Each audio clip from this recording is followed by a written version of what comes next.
Helan gård. Skål! Skål! Skål!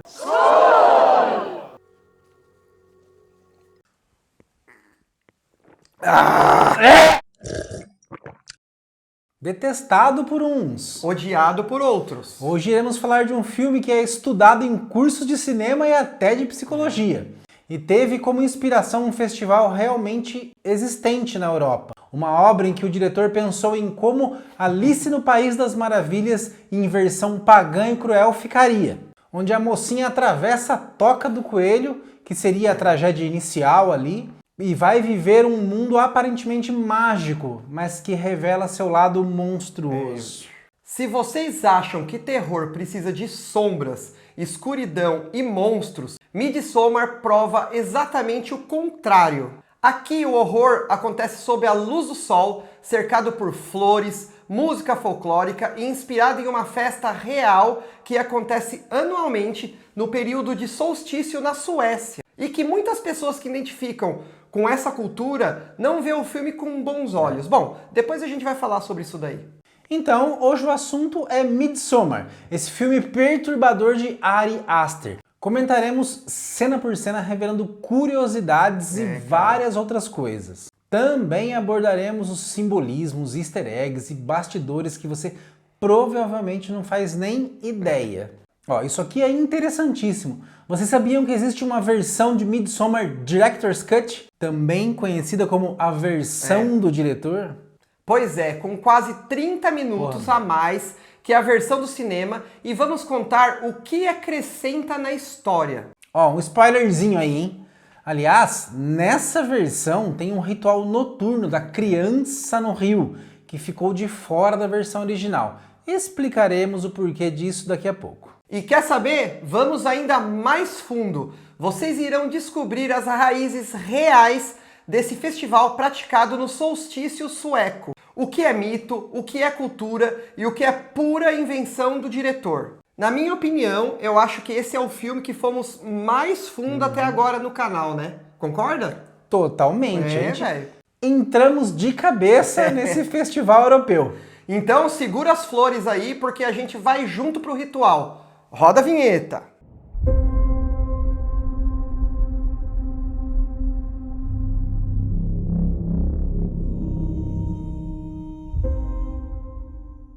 Produzido pela A24 e dirigido por Ari Aster, lançado em 2019 após o sucesso de Hereditário, o próprio diretor descreve Midsommar como um filme de separação disfarçado de terror folclórico. Uma bela definição.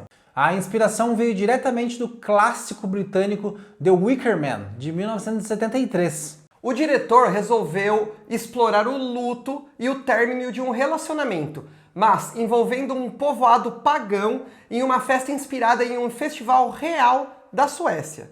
Mas as filmagens aconteceram na Hungria, onde todo aquele vilarejo foi construído do zero para dar vida à comunidade de Horga. E palmas para Paweł Pogorzelski, diretor de fotografia que fez um belíssimo trabalho.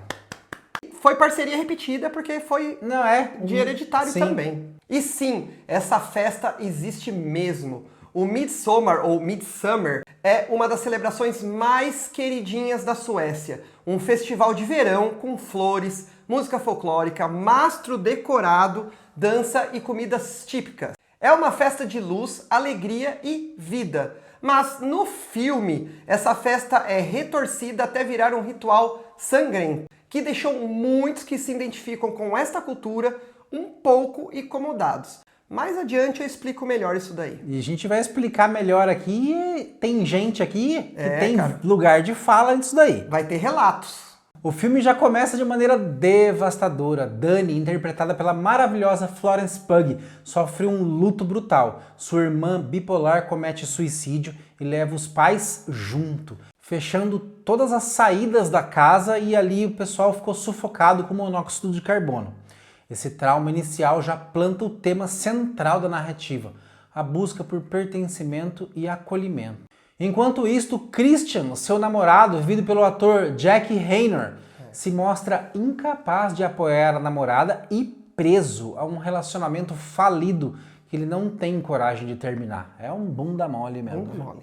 É nesse contexto que Dani, Christian e os colegas aceitam um convite do colega de classe sueco chamado Pelle, interpretado por Wilhelm Blomgren, para visitar sua comunidade isolada. A promessa é participar de um festival que acontece a cada 90 anos. Pessoal, só um adendo aqui. O nome do personagem é Pelle, o sueco. Copa de 1958, Brasil campeão. O Pelé fez um sucesso avassalador no país. Muita gente batizou e ainda batiza os filhos lá como Pelle. Só que com um sotaque, né? Sim. É o nosso Pelé. Bela homenagem. A chegada é deslumbrante, né? Campos verdes, flores, luz que nunca acaba por causa do sol da meia-noite. E a estética é de um sonho. Mas, cara, desde o princípio você sabe que alguma coisa ali tá errada. Vai dar merda. Vai. E aqui entra a base real. O vestuário branco, as coroas de flores, o mastro, tudo isso existe de verdade nesse festival sueco. Mas Ari Aster torceu o simbolismo. No mundo real é vida, mas no filme é sacrifício. Aliás, Lúcia, a minha esposa, é eslovaca. E apesar de ter gostado muito do filme, ao mesmo tempo ela ficou um pouquinho desconfortável. A cultura eslovaca é muito, mas muito similar da que é mostrada no filme. Vilarejo típico interiorano, a arquitetura das casas, as roupas, as músicas, as danças e a transformação para o lado do terror de tudo isso foi um pouco esquisito para ela. Então, eu acho que quem se identifica com essa cultura, não só para Lúcia, eu acho que ficou um pouquinho incomodado, mas enfim. Ó, ela mesma vai dar um depoimento aí. Ahojte. Veľmi zaujímavý film, každopádne. Keď si išli vybrať kráľovnu a začali tancovať, tak neskutočne mi to pripomenulo slovenskú kultúru. Hlavne stavanie mája, čo je vlastne tradícia už zo stredoveku. A nielen na Slovensku, ale sa to potom rozšilo aj do celej strednej Európy vlastne. A tie šaty, stromy s ostúhami, farby, príroda, všetko. Veľmi to pripomína takú klasickú dedinku, vidiek a folklór slovenský. A vlastne to symbolizuje lásku, ale aj ochranu pred zlými duchmi, chorobami a prináša úrodu. Takže zmiešané pocity pri rôznych situáciách som mala, ako keby som sa ocitla v našom tradičnom slovenskom folclore a našich slovenských tradíciách. Lúcia, um beijão, minha amiga. Logo ao chegarem, os visitantes são introduzidos às drogas. O uso constante do chá alucinógeno não é gratuito. Ele serve para quebrar a resistência mental dos estrangeiros e entregá-los ao que se chama mente coletiva da comunidade. A cena em que Dani olha para o gramado e vê a grama se mexendo é uma metáfora visual desse processo. A Horga, que é a comunidade ali, vive em sincronia emocional. Quando alguém sente dor, todos reagem junto. É o conceito da empatia coletiva levado ao extremo da coisa. Um dos momentos mais chocantes acontece quando os anciãos da comunidade se jogam de um penhasco em um ritual chamado Atestupa. Esse sacrifício representa o ciclo da vida dentro da seita. Quando alguém já não contribui mais, devolve sua vida ao coletivo. Christian e os amigos ficam horrorizados, mas Dani é mantida sob o efeito das drogas para não fugir. Essa cena é fria, pesada, velho. Pesada e fria. Dizem que esse ritual existiu mesmo na cultura escandinava antiga. Era uma lenda sobre lugares onde idosos se jogavam para devolver a vida ao grupo. Mas não há provas históricas de que isso aconteceu mesmo. Era uma história oral, um mito. Ari Aster, claro, pegou essa lenda e literalizou numa das cenas mais perturbadoras do terror atual. Aqui temos um momento que, à primeira vista, parece até ser meio engraçado, mas é um dos mais tensos do filme. Um dos amigos do grupo, o ingênuo Mark, encarnado por Will Poulter, decide tirar a aguinha do joelho. Péssima ideia, né? E urina na árvore rodeada por cinzas. Até aí, tudo bem, quem nunca, né? O problema é que essa árvore era sagrada e, mais que isso, abrigava as cinzas dos ancestrais da comunidade. Olha a merda, velho. A reação dos locais ali é imediata e violenta. Um dos moradores desaba em lágrimas em puro desespero, como se tivesse acabado de ver assim um profanador de túmulos. E isso também tem base em costumes reais. Na cultura escandinava antiga, árvores eram vistas como conexões entre o mundo dos vivos e dos mortos, né? Uma espécie de eixo sagrado. Elas eram consideradas moradas do espírito ancestral. Ou seja, urinar em uma árvore dessas para um povo antigo era um sacrilégio imperdoável. Então, mais uma vez, Aster transformou esse detalhe em um choque de culturas. O homem moderno, ocidental e desrespeitoso, ignorando o que ele não compreende. Acontece muito hoje em dia, né? Demais, a toda esquina. E no universo de Midsommar, meu amigo, isto custou caro para o nosso Eustáquio de Nárnia, nível Leatherface.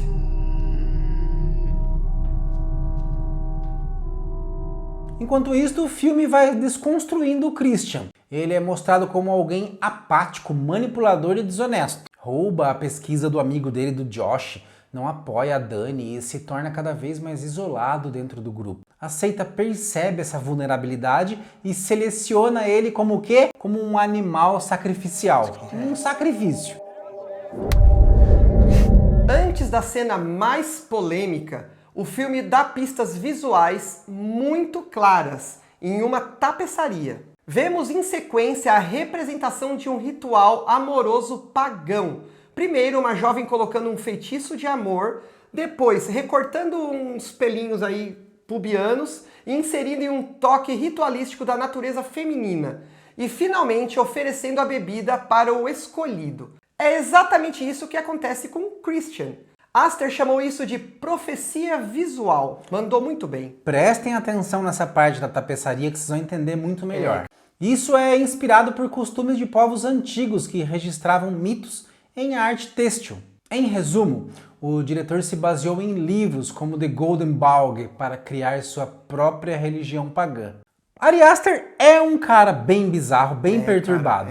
Quer uma prova disso? Assista aqui no YouTube, a gente já comentou algumas vezes, The Strange Things About the Johnsons. É bizarro. Vocês vão ver o que é perturbação. Tem nosso episódio aí de filmes gratuitos Realmente. no YouTube. O link vai estar na descrição. Quando Christian é drogado, mais uma vez, né, e levado ao templo, o filme chega ao ápice do desconforto e uma das cenas mais comentadas dessa obra. Lá, ele é colocado diante de Maya, entregada de corpo e alma pela atriz Isabel Grill, a jovem escolhida para engravidar e perpetuar a linhagem da comunidade. Que bizarrice, cara. É bizarro, né? Atrás dela, várias mulheres da Horga cantam e gemem em coro, imitando e amplificando as sensações do casal, cara. Essa cena desconfortável ilustra perfeitamente o conceito central da tribo. Não existe individualidade, todos compartilham emoções e experiências. O que seria íntimo e privado é transformado em um espetáculo coletivo. E isso não veio do nada. O Aster pesquisou cerimônias antigas para basear esse conceito. Cara, Ari Aster é um cara para ser estudado, porque o cara é demais. Logo em seguida, Dani se aproxima e, espiando pela fechadura, vê Christian com Maya. Nossa. O impacto emocional é devastador. Ela começa a chorar em desespero e as mulheres da comunidade a cercam, caem ao seu lado e passam a gritar e chorar com ela. É muito louca essa cena, cara. Eu acho demais. É. Quem tá assistindo acaba sentindo junto ali com tudo ali.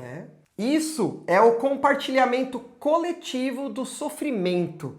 Olha que bacana isso, cara. Dani, pela primeira vez, não sofre sozinha. Seu luto, sua angústia e a sua dor são absorvidos e amplificados por um coro de vozes femininas.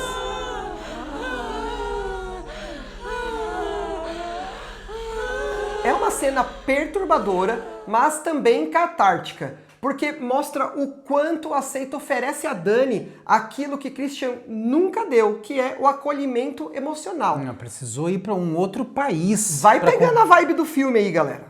A ideia da comunidade compartilhar dor, prazer e sofrimento tem bases em práticas e seitas documentadas. O Ari Aster pesquisou cultos escandinavos e até cerimônias tribais de povos indígenas para construir a base da Horga. Não, e quer saber mais? Nessa cena em que ela desaba e chora com as mulheres da aldeia, Ari Aster só deu uma direção: grite até não ter mais voz. Florence improvisou o ritmo e a intensidade, e as figurantes tiveram que acompanhá-las em sincronia.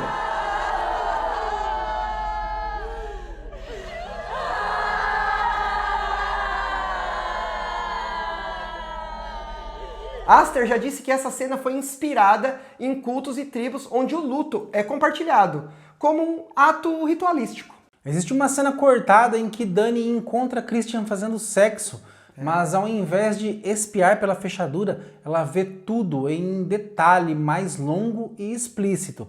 A versão final foi suavizada porque o diretor achou que tirava o peso e o impacto emocional e desviava para o choque fácil. E por falar em cena cortada, aguenta aí, que no final do episódio falaremos um pouco mais da versão do diretor, que tem quase 30 minutos a mais.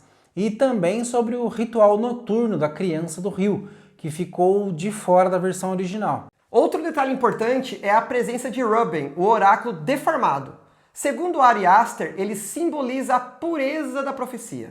Ruben nasceu fruto de incesto proposital, pois a comunidade acredita que deformidades garantem uma mente não corrompida, capaz de receber mensagens divinas e tal. Ele não participa de quase nada, ele apenas escreve símbolos incompreensíveis que são interpretados pelos anciãos. Ruben é a encarnação do fanatismo irracional. Esse oráculo deformado só foi incluído ali depois que o Aster quis inserir um elemento vivo que justificasse a ideia de profecia. O ator que interpretou Ruben, o Levent Orban, realmente tem uma condição genética rara, mas a produção aumentou a deformidade, vamos dizer assim, com maquiagem. Já o urso, por sua vez, já aparece desde o início, enjaulado como um presságio. No final, Christian é costurado dentro da carcaça do animal e queimado vivo. O simbolismo, é claro, o urso representa o mal a ser sacrificado. Christian, apático e vazio, se torna literalmente uma carcaça a ser descartada. Por causa das drogas, né? Ele tava travado lá por causa das drogas. Mano, paralisaram o cara, velho. E isso é a purificação final para Dani. É a destruição daquele que nunca a apoiou. Radical, hein? Um pouco radical isso aí. Detalhe, não havia CGI nessa cena do urso queimando. A produção construiu um urso animatrônico, obviamente, né? Em tamanho real e ateou o fogo. Foi gravado em uma tomada só, por segurança. Ainda bem que deu certo, né? Senão os caras iam perder o ursão, velho. Porra, mano, sacanagem. Paralelamente à cena do sexo, Dani vence a competição de dança sobre forte efeito das drogas e é coroada como a May Queen, a Rainha de Maio. Aqui, a mistura entre o real e o inventado fica clara. No festival sueco, uma mulher jovem pode ser escolhida como símbolo de fertilidade. Já no filme, essa simbologia ganha um significado obscuro. A rainha também decide quem morre. Uma curiosidade. Enquanto Florence e as outras atrizes rodopiavam, não havia música alguma no set. Tudo foi adicionado na pós-produção. Isso deixava as atrizes meio perdidas, né? O que aumentava a sensação de transe. E o resultado ficou perfeito. O fato é que nesse momento, quando ela se torna a Rainha de Maio, ela finalmente encontra acolhimento e pertencimento na comunidade. De uma forma bem distorcida, mas encontra. A cena final, em que ela finalmente dá aquele sorriso maroto diante do templo em chamas, é ambígua. Seria a libertação de um relacionamento tóxico ou a rendição a uma seita manipuladora. Ari Aster declarou que o final é, ao mesmo tempo, tragédia e triunfo. Pra mim, ela gostou. Eu gostei também. Durante essa cena final, quando Dani começa a chorar e depois transforma isso em sorriso, Ari Aster pediu para que Florence não parasse de chorar, até se sentir esvaziada. O resultado foi tão intenso que a atriz saiu exausta e precisou de um tempo sozinha depois da filmagem. Olha que da hora uma isso, entrega assim, de Da hora, corpo né, e cara? alma, né? Parabéns, Florence, parabéns. Curiosidade de bastidores aqui. Florence Pugh ficou tão imersa no papel que chegou a sonhar com os cantos da comunidade durante as filmagens.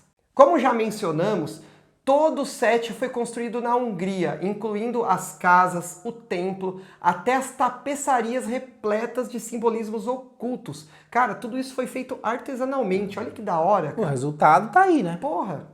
Aliás, é impossível não notar as tapeçarias, né? Murais, pinturas espalhados pelo vilarejo. Elas não estão ali por acaso, cada uma delas funciona como um spoiler ritualístico.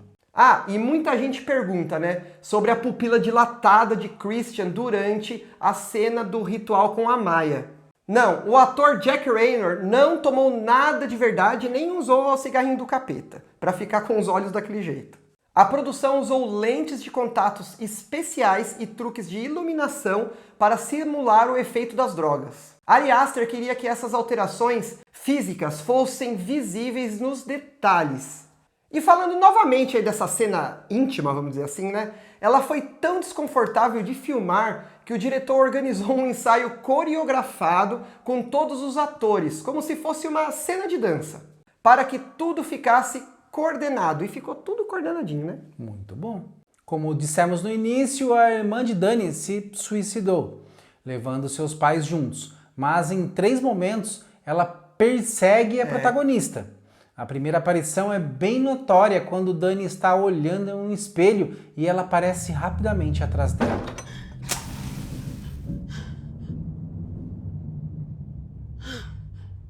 A segunda vez, durante a coroação, né, de maio, ela aparece com uma expressão triste entre as outras meninas ali.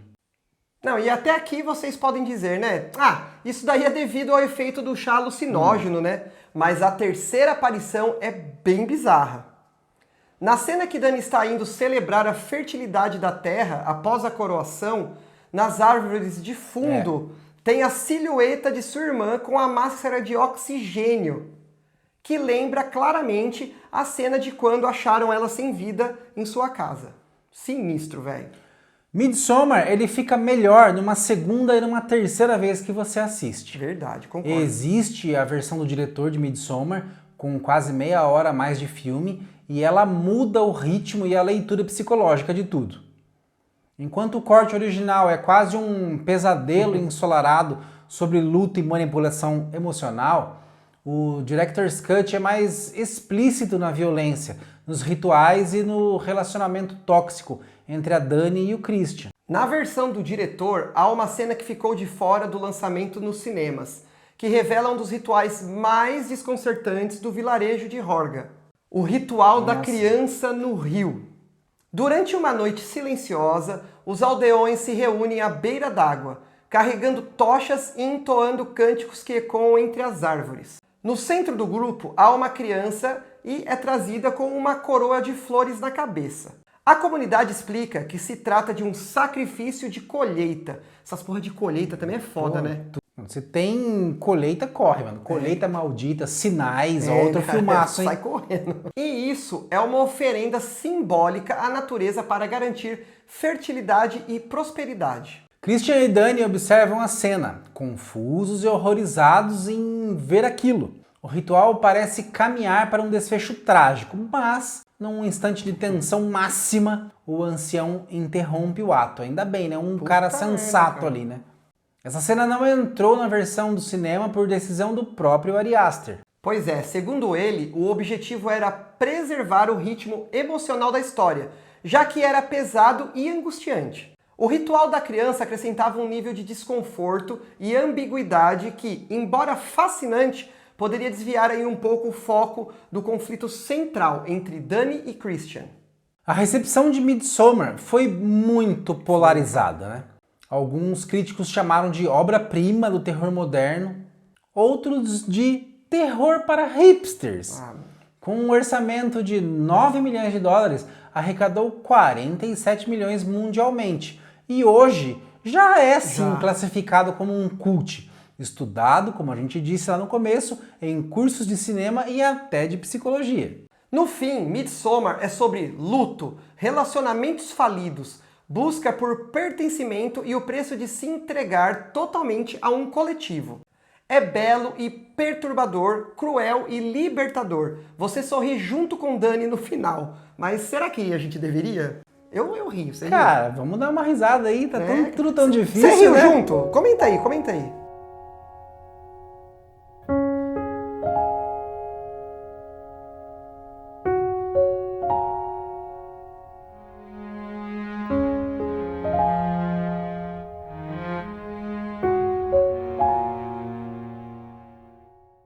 E nesse mergulho na luz perturbadora de Midsommar que te arrepiou, deixa seu like aí, por favor, como se fosse uma oferenda para o festival. Se inscreve no nosso canal, assim você nunca perde o próximo ritual cinematográfico. É verdade. E semana que vem a gente tá de volta, hein?